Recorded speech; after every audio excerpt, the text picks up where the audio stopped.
다 함께 사도신경 신앙 고백드림으로 새벽 예배를 드리겠습니다. 나는 전능하신 아버지 하나님 천지의 창조주를 믿습니다.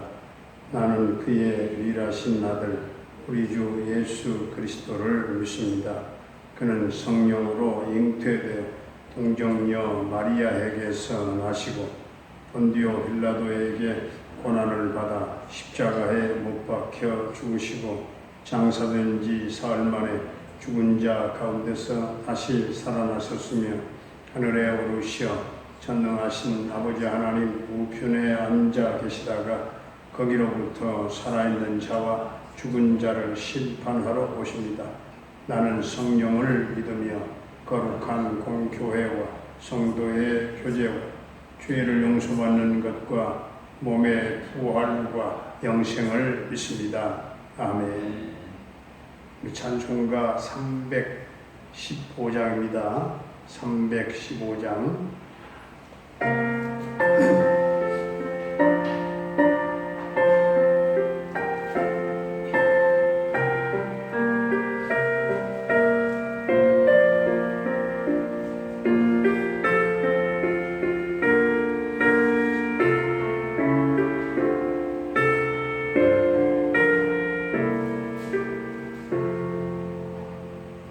내 주 되신 주를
하나님의 말씀 마태복음 26장 마태복음 26장 예수께서 이 말씀을 다 마치시고 제자들에게 이르시되 너희가 아는 바와 같이 이틀이 지나면 유월절이라 인자가 십자가에 못 박히기 위하여 팔리리라 하시더라.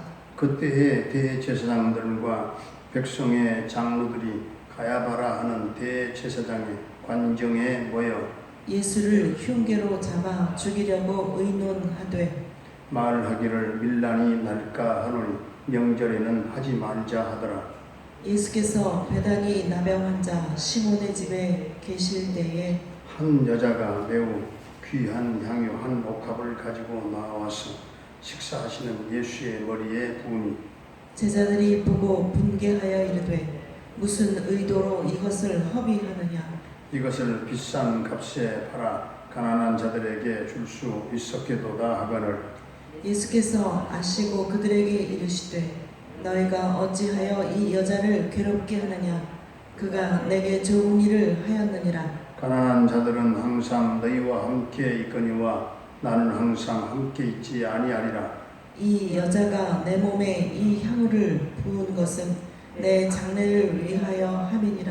내가 진실로 너희에게 이르노니 온 천하에 어디서든지 이 복음이 전파되는 곳에서는 이 여자가 행한 일도 말하여 그를 기억하리라 하시니라. 그때에 12 중에 하나인 가룟 유다라 하는 자가 대제사장들에게 가서 말하되 내가 예수를 너희에게 넘겨주리니 얼마나 주려느냐 하니 그들이 은 30을 달아주거늘 그가 그때부터 예수를 넘겨줄 기회를 찾더라. 무교절의 첫날에 제자들이 예수께 나와서 이르되 유월절 음식 잡수실 것을 우리가 어디서 준비하기를 원하시나이까. 이르시되 성한 아모에게 가서 이르되 선생님 말씀이 내 때가 가까이 왔으니 내 제자들과 함께 유월절을 내 집에서 지키겠다 하시더라 하라 하시니 제자들이 예수께서 시키신 대로 하여 유월절을 준비하였더라. 저물 때에 예수께서 12 제자와 함께 앉으셨더니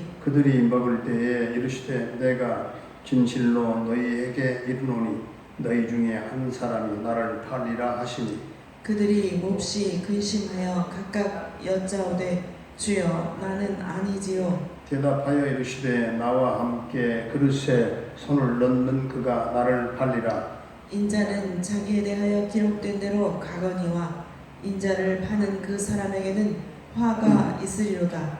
그 사람은 차라리 태어나지 아니하였더라면 제게 좋을 뻔하였느니라. 예수를 파는 유다가 대답하여 이르되 랍비여 나는 아니지요. 대답하시되 내가 말을 하였도다 하시니라. 그들이 먹을 때에 예수께서 떡을 가지사 축복하시고 떼어 제자들에게 주시며 이르시되 받아서 먹으라. 이것은 내 몸이니라 하시고 또 잔을 가지사 감사기도 하시고 그들에게 주시며 이르시되 너희가 다 이것을 마시라.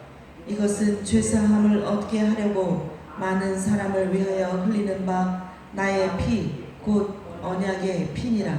그러나 너희에게 이르노니 내가 포도나무에서 난 것을 이제부터 내 아버지의 나라에서 새 것으로 너희와 함께 마시는 날까지 마시지 아니하리라 하시니라. 이에 그들이 찬미하고 감람산으로 나아가니라. 그때에 예수께서 제자들에게 이르시되 오늘 밤에 너희가 다 나를 버리리라. 기록된 바 내가 목자를 치리니 양의 떼가 흩어지리라 하였느니라.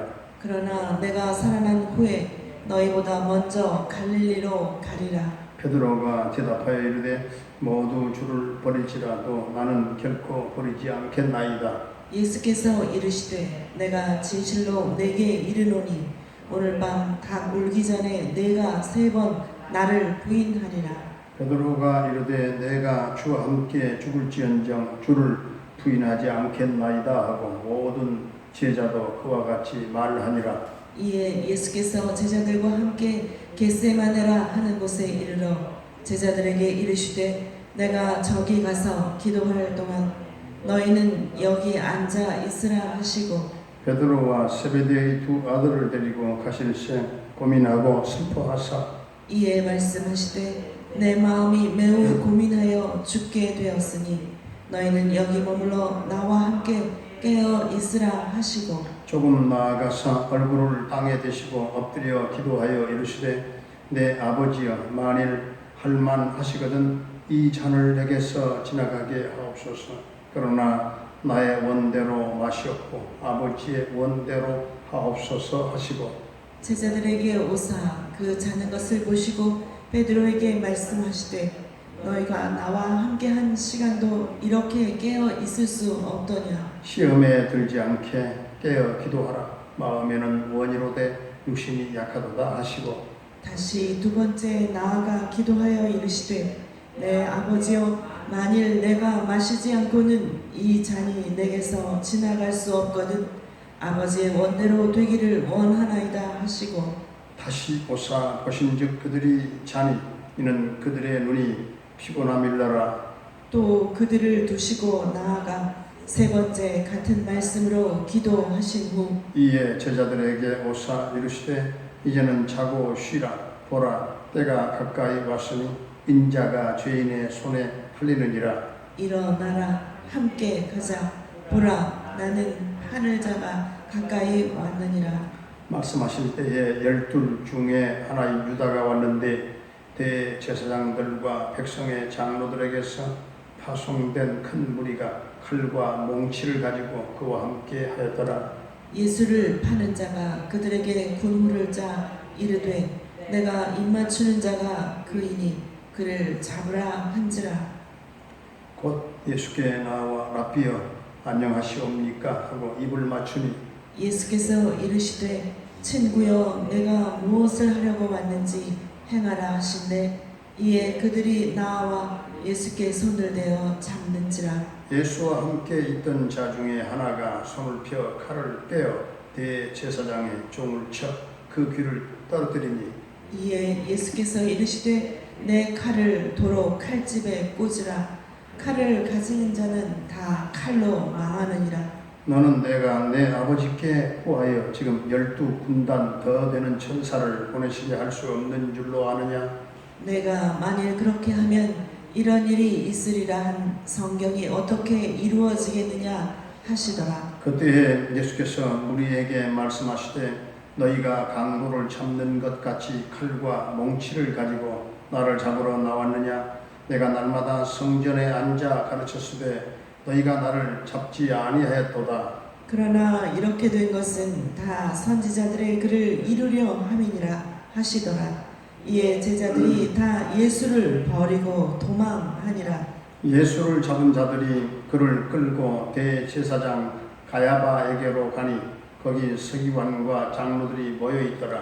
베드로가 멀찍이 예수를 따라 대제사장의 집들까지 가서 그 결말을 보려고 안에 들어가 하인들과 함께 앉아 있더라. 대제사장들과 온 공회가 예수를 죽이려고 그를 칠 거짓 증거를 찾으매 거짓 증인이 많이 왔으나 얻지 못하더니 후에 두 사람이 와서 이르되 이 사람의 말이 내가 하나님의 성전을 헐고 사흘 동안에 지을 수 있다 하더라 하니 대제사장이 일어서서 예수께 묻되 아무 대답도 없느냐. 이 사람들이 너를 치는 증거가 어떠하냐 하되 예수께서 침묵하시거늘 대제사장이 이르되 내가 너로 살아계신 하나님께 맹세하게 하노니 내가 하나님의 아들 그리스도인지 우리에게 말하라. 예수께서 이르시되 내가 말하였느니라. 그러나 내가 너희에게 이르노니 이후에 인자가 권능의 우편에 앉아 있는 것과 하늘 구름을 타고 오는 것을 너희가 보리라 하시니 이에 대제사장이 자기 옷을 찢으며 이르되 그가 신성 모독하는 말을 하였으니 어찌 더 증인을 요구하리요. 보라 너희가 지금 이 신성 모독하는 말을 들었도다. 너희 생각은 어떠하냐. 대답하여 이르되 그는 사형에 해당하니라 하고 이에 예수의 얼굴에 침 뱉으며 주먹으로 치고 어떤 사람은 손바닥으로 때리며 이르되 그리스도야 우리에게 선지자 노릇을 하라. 너를 친 자가 누구냐 하더라. 베드로가 바깥 뜰에 앉았더니 한 여종이 나와 이르되 너도 갈릴리 사람 예수와 함께 있었도다 하거늘 베드로가 모든 사람 앞에서 부인하여 이르되 나는 내가 무슨 말을 하는지 알지 못하겠노라 하며 앞문까지 나아가니 다른 여종이 그를 보고 거기 있는 사람들에게 말하되 이 사람은 나사렛 예수와 함께 있었도다 하며 베드로가 맹세하고 또 부인하여 이르되 나는 그 사람을 알지 못하노라 하더라. 조금 후에 곁에 섰던 사람들이 나와 베드로에게 이르되 너도 진실로 그 도당이라 내 말소리가 너를 표명한다 하거늘 그가 저주하며 맹세하여 이르되 나는 그 사람을 알지 못하노라 하니 곧 닭이 울더라. 이에 베드로가 예수의 말씀에 닭 울기 전에 내가 3번 나를 부인하리라 하심이 생각나서 밖에 나가서 심히 통곡하니라. 아멘. 할렐루야. 살아계신 하나님, 오늘도 우리와 함께 하실 줄로 믿습니다. 이 마태복음 26장을 보면 아주 중요한 사건이 크게 4가지가 나오는데요. 하나는 예수님의 순환에 대한 4번째 순환 예고가 나옵니다. 2번째는 향유를 마리아가 예수님의 발에 붓는 그런 기록이 나오죠. 그리고 3번째는 가룟 유다의 배신행, 4번째는 성만찬에 대한 기사가 나옵니다. 이 마지막 부분 성만찬 기록이 나오는데 베드로를 중심으로 해서 유월절을 준비를 했고 가룟 유다는 예수님을 은 30에 팔기 위해서 이제 대신 행위를 준비하고 있습니다. 마리아는 예수님의 장례식을 미리 준비하고 있었죠. 특별히 마리아가 예수님께 향유를 붓고 예수님의 장례를 준비한 사건은 오늘 우리들에게 많은 깨달음을 주고 있지요. 예수님의 제자 가운데 하나인 가룟 유다가 은 30에 예수님을 비반하고 팔아버리는 그런 배신 행위를 했지만 마리아는 노동자 1년 동안 노동을 해야만 받을 수 있는 그 품삯, 하루 품삯, 1년 동안의 품삯과 이 돈만 가지면 5,000명을 먹일 수 있는 그런 굉장한 돈에 해당되는 비싼 그 향유를 부으면서 예수님의 장례식을 준비하고 주님 앞에 헌신하는 그와 같은 아름다운 일을 하고 있습니다. 그렇기 때문에 주님은 특별히 마리아를 칭찬하면서 복음이 전파되는 곳마다 내 이름이 기념되리라 이렇게 말씀을 하십니다. 그런데 가룟 유다는 왜 예수님을 배신했을까요? 예수님의 12제자 가운데 핵심 인물이었던 그가 예수님을 배반하는 것은 예수님을 민족 해방자로 그가 보았고 또 기대를 했기 때문에 그렇습니다. 그리고 그 민족 해방자로 다 해방을 시킨다고 하는 그런 소망을 가지고 예수님을 따라갔기 때문에 쫓았기 때문에 그렇습니다. 또 하나는 그의 마음속에 가지고 있는 수많은 탐욕 때문에 끝내는 30에 예수님을 팔아 넘겼습니다. 그래서 예수님은 24절에서 인자를 파는 그 사람에게는 화가 있으리로다. 그 사람은 차라리 태어나지 않았더라면 제게 좋을 뻔하였느니라 이렇게 말씀하십니다. 오늘 26절부터 35절까지는 최후의 만찬입니다. 원래 성만찬의 기원은 구약에서는 6월절에서 시작되었지요. 구약의 6월절은 성만찬의 그런 모형이라고 한다면 신약의 십자가를 바로 눈앞에 둔 이 성만찬 원형이라고 하는 그런 말씀으로 우리가 생각할 수 있겠습니다.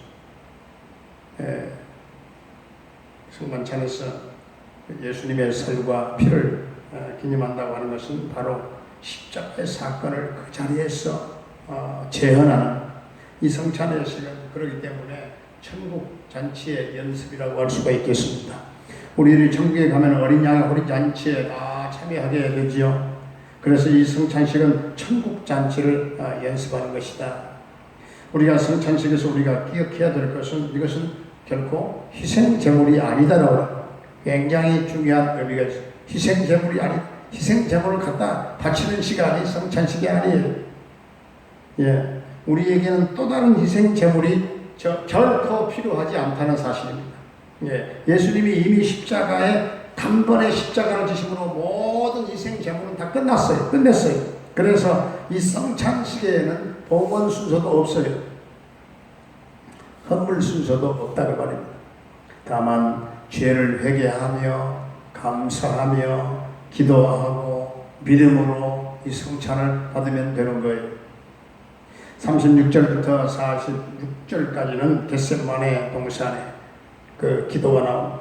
겟세마네 동산에 예수님이 기도하실 때 몇 가지가 특징을 보게 되면 하나님을 아버지라고 부르면서 기도했죠. 예수님은 마음에 있는 것을 그대로 다 쏟아놓았어요. 그리고 39절에서 오늘 뒤에 44절까지 보니까 예수님은 세 번째 동일한 말씀으로 기도하셨어요. 이것은 확신을 위해서 반복적으로 계속 기도하는 장면입니다. 겟세마네 기도는 예수님의 참으로 고독하고 고뇌에 찬 기도죠. 성도들은 기도의 힘, 이 기도의 능력을 힘입지 않고서는 절대로 하나님의 사명을 감당할 수 없다고 하는 그런 사실을 우리에게 깨닫게 하십니다. 교회는 많은 일들이 필요합니다. 그런데 이 많은 일들을 감당하려고 할 때에 우리의 지식을 가지고 하는 것이 아니에요. 우리의 경험 가지고만 하는 것도 아니에요. 물질 가지고만 하는 것도 아니에요. 오직 그것은 기도인 줄로 믿습니다. 예수님이 제자들에게 깨어있으라 하는 이 말씀을 중요하게 생각을 해야 됩니다. 너희들이 한 시간도 깨어있을 수 없었더냐? 깨어있어야 할 때 우리가 깨어있지 않으면 결국 예수님의 제자들처럼 우리도 실패할 수밖에 없다 하는 말씀입니다. 오늘 47절로 56절까지는 검을 쓰는 자는 검으로 망한다. 세상은 힘의 나라입니다. 권력으로 힘에 의해서 유지되고 힘이 있어야만 행세할 수 있는 나라가 세상 나라죠. 그래서 힘으로 자신을 보호하려고 그걸 지키기 위해서는 또 힘이 필요하니까. 그래서 자기를 보호할 힘이 없는 자들은 자연적으로 힘 있는 자들로부터 무시를 당하고 업신여김을 당하게 되는 것이죠. 그래서 사람들은 어떻게 하든지 이 힘을 얻기 위해서 노력하게 되고 힘쓰게 되고, 세상은 처음에는 힘으로 유지되는 나라가 아니었어요. 하나님이 말씀으로 창조하신 나라는 오직 말씀으로 관리되고 오직 말씀으로 유지가 되었습니다.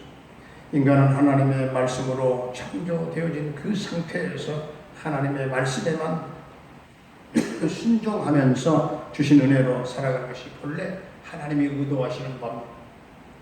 그러나 사탄은 인간에게 힘을 가지고 접근하죠. 하나님같이 되니까 걱정하지, 하나님처럼 된다, 너도 하나님처럼 될 테니까, 그런 말에 마음이 쏠리고 결국 하나님의 은혜로 살아가기보다는 힘을 추구하는 인간들도 다 타락하게 될 것이죠. 그 후로 세상은 아담의 형상을 따라서 힘으로 살아가는 그런 세상이 되어버리고 말았어요. 그러나 예수는 오늘 52절에서 칼을 쓰는 자는 칼로 망한다, 검을 쓰는 자는 검으로 망한다고 말씀합니다. 예수 믿는 사람들은 세상의 힘으로 살아가는 것이 아니라 오히려 하나님의 말씀으로 살아야 될 줄로 믿습니다. 오늘 57절부터 68절까지는 공회 앞에 서신 예수 그리스도에 대한 말씀. 대제사장 가야바에게 끌려가신 예수님은 6번에 걸쳐서 재판을 받게 되지요. 그리고 오늘 제일 뒤에 69절부터 마지막 75절까지는 베드로의 그 부인에 대한 말씀이죠. 죽어도 주님을 부인하지 않겠습니다. 그렇게 열정을 보였던 그런 베드로였지만 결국은 목숨이 상당히 위태로운 지경에 이르니까 3번씩이나 예수님을 모른다고 부인하고 마지막에는 주님을 저주하면서까지 맹세하기까지 했던 베드로. 나는 예수님과 상관없다 하는 것을 보여주기 위해서 예수님을 저주까지 퍼부었던 그런 베드로이지 않겠습니까?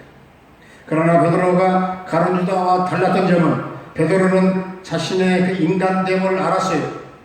자신이 얼마나 형편없는 그런 인간, 그런 존재 인간을 베드로는 알았다고 말이에요. 예수님이 베드로에게 내가 3번 나를 부인하리라 그러 하신 것은 이미 베드로의 그 실패를 예수님이 알고 계셨어요. 그 실패에 함께 하신다 하는 것을 전제를 깔고 하신 말씀입니다. 다시 말해 예수님의 용서가 있었습니다. 이 예수님의 용서의 사랑이 아니고선 누가 주님 앞에 설 자가 있겠습니까? 우리는 주님을 향한 우리 자신의 형편없는 우리 인간됨을 깨닫고 언제나 내 자신의 무능함을 한탄하고 가슴을 두드리며 그런 실패를 통곡하는 자들을 위해서 피 흘리신 예수님을 위해서 살기로 다시 한번 우리가 결단하고 오늘 한 달의 삶도 주님 앞에 서는 저와 여러분들이 다 될 수 있기를 주님의 이름으로 축원합니다. 은혜로우신 우리 아버지 하나님, 마리아는 자신의 가장 중요한 향유의 옥합을 깨뜨리면서 예수님의 머리에 부었지만 제자들은 비싼 값에 팔아 가난한 자들에게 줄 수 있겠다 하면서 마리아를 비난했지만 예수님은 자신의 장례를 준비하는 것으로 좋은 일을 했다고 마리아를 칭찬하신 것을 보면서 우리는 우리 주변의 성도들이 주님 앞에 그토록 헌신할 때 우리는 주님이 칭찬하시고 계신다는 그 사실을 잊어버리고 제자들처럼 형제를 비난하는 비방하는 일이 없게 하여 주시옵시고 우리는 다만 마리아처럼 헌신과 충성을 다하는 참된 주님의 제자들이 다 되게 하여 주시옵소서. 주님, 우리의 신앙생활은 은혜를 많이 받는 그런 신앙생활이 되게 하시고 겟세마네 동산에서 고독하게 고뇌하며 기도하시는 주님을 본받아 힘써서 간절히 기도하게 하시고 내 마음에 있는 것을 주님 앞에 다 쏟아 놓을 수 있는 그런 기도가 되게 하시고 주여 기도의 능력을 힘입지 아니하고서는 결코 주님 사명 감당할 수 없사오니 성도들에게 간절한 기도가 있게 하시고 칼을 가진 자는 다 칼로 망한다고 했사오니 우리는 오직 하나님의 말씀에 겁을 들고 살게 하여 주시옵시고 그토록 열정적인 베드로의 정말 베드로가 예수님을 부인하는 모습을 보면서 우리는 다시 한번 나를 위해서 피 흘리시고 나를 위해서 부활하신 예수님을 배반하지 않고 살기로 다시 한번 결단하는 성도들이 되게 하여 주옵소서. 오늘 마지막 때 우리 성도들에게 가장 큰 영적 신앙의 위기가 찾아왔습니다. 이 코로나19 때문에 이해는 마음껏 모일 수도 없고 또한 예배할 수도 없는 그리고 마음껏 정말 부르짖어 기도할 수도 없는 그런 환경적인 그런 시대적인 상황으로 몰아가고 있는 정말 이 흑암의 권세의 공중의 권세 잡은 자들의 그 권세 앞에 묶임당하는 일이 없도록 해방되게 하시고 속히 코로나의 사태가 하나님 수습되고 하나님의 다 완전히 하나님의 자유함을 얻고 해방될 수 있도록 주님 은총을 베풀어 주시옵소서. 오늘도 사랑하는 성도들의 직장과 모든 생업과 사업장을 주님 축복해 주시기를 원합니다. 어려운 난관들을 잘 돌파하며 어려움을 뚫고 우리 성도들 다 믿음으로 승리하게 하시고 풍성함을 다시 찾아오고 회복될 수 있도록 주님 은총을 베풀어 주옵소서. 사랑하는 부모님들의 남은 일생을 지켜 인도하시고 축복해 주옵소서. 사랑하는 자녀들, 수험생들, 수능생들 모든 공부하는 자녀들의 앞길을 인도하시고 책임져 주옵소서. 병마로 말미암아 고통당한 사랑하는 성도들을 치유하시고 병 낫게 하시고 깨끗게 하여 주옵소서. 아버지 캐나다의 정찬석 집사님 오늘도 현통케 하시고 대성케 하시며 평강승리의 소식이 전해지게 하여 주옵소서. 김경미 목사님을 비롯한 부탁한 단락교회와 모든 선교사님들의 그 선교 사역과 현장 가운데 성령의 기름 부으심 넘치게 하여 주옵소서. 주여 오늘 이 나라의 민족을 불쌍히 긍휼히 여겨주시고 혼돈된 무질서와 어둠의 세계에서 벗어나게 하시고 우리 주님 빛의 세계가 하나 새로운 창조의 세계가 이 땅에 다시금 재현되게 하여 주옵소서. 주여 오늘도 우리 사랑하는 성도들 어디에 있든지 간에 주님 눈동자처럼 지켜주시고 우리의 날개 아래 거하도록 주님 축복해 주옵소서. 군대에 가 있는 영준이 한결이의 군생활을 지켜 든든하게 주님 품에 보호하시고 저녁 때까지 함께 하실 줄로 믿사옵고 예수님의 이름으로 감사하며 축복하며 기도하옵나이다. 아멘. 하늘에 계신 우리 아버지 이름을 거룩하게 하시며 아버지의 나라가 오게 하시며 아버지의 뜻이 하늘에서와 같이 땅에서도 이루어지게 하소서. 오늘 우리에게 일용할 양식을 주시고 우리가 우리에게 잘못한 사람을 용서하여 준 것 같이 우리 죄를 용서하여 주시고 우리를 시험에 빠지지 않게 하시고 악에서 구하소서. 나라와 권능과 영광이 영원히 아버지의 것입니다. 아멘.